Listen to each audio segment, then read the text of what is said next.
Depending upon the Bible translation used, the term secret place can appear dozens of times in both the Old and New Testaments.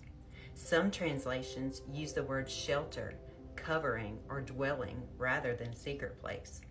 In the Old Testament, the term secret place comes from the Hebrew root word sether, which means to hide or be concealed. The word is used in Psalm 139:15. My frame was not hidden from you when I was made in the secret place. Here it speaks of the hidden world of a mother's womb as a child develops. But this word is also used in Psalm 32:7. You are my hiding place.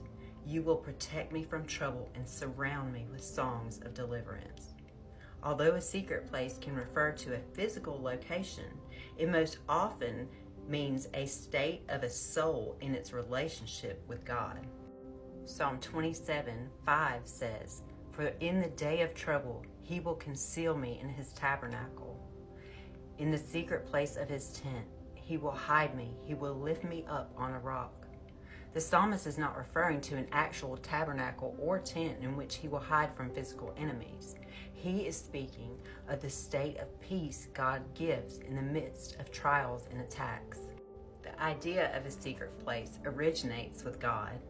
Because he is spirit and his glory is beyond our ability to perceive, we must meet with him in the secret places of the heart in order to commune with him. When Moses wanted to see the glory of God, the Lord explained that no man could see God and live.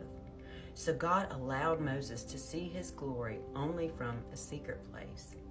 In Exodus 33:22, God said, When my glory passes by, I will put you in a cleft in the rock and cover you with my hand until I have passed by. Here, God gives us a glimpse into what we must do to experience the presence of God. It can only be enjoyed when we enter his secret place. Psalm 91:1 gives us a good illustration of the value of a secret place. He that dwells in the secret place of the Most High shall abide under the shadow of the Almighty.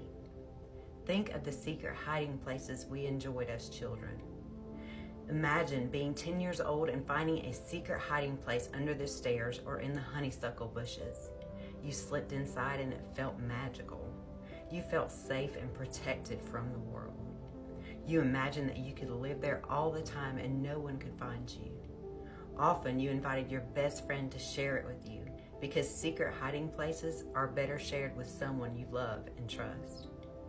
That is the picture of the psalmist, what he's painting in Psalm 91. God has a secret hiding place, and he invites each of us to join him there. Notice that he does not invite us to visit. The promise is to those who dwell there. To dwell means we live there. It becomes our address.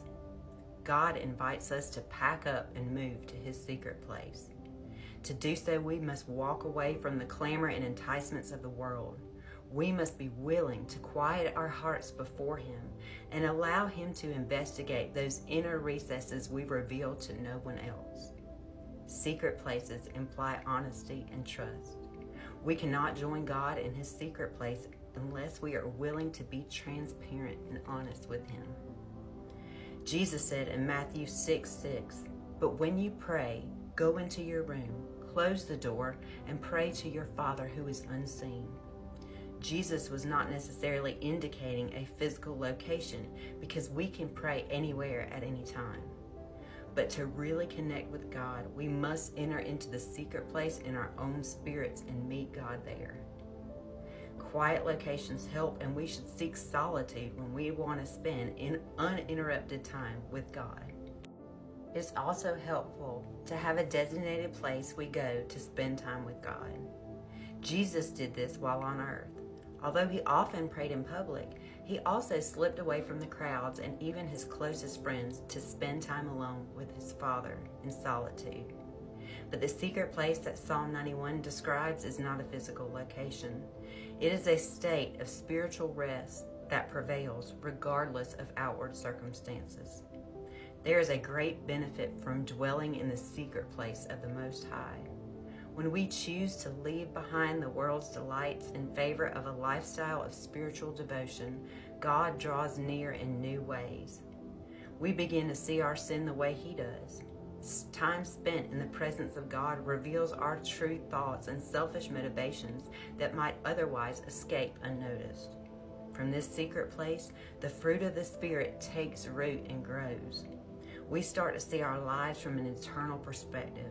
Earthly frustrations lose significance. We do not have to neglect our responsibilities or relationships to dwell in this secret place. The key to moving there is a total surrender to the Holy Spirit and the will of God for our lives. This decision dominates our actions and changes our outlook. As we obey, God meets us in His secret place. He teaches us and encourages us to remain. Our continual choice to surrender fully to Him results in His continued strength to do so. If our lives are to bear lasting fruit, the power to bear that fruit comes from the time spent with Him in the secret place.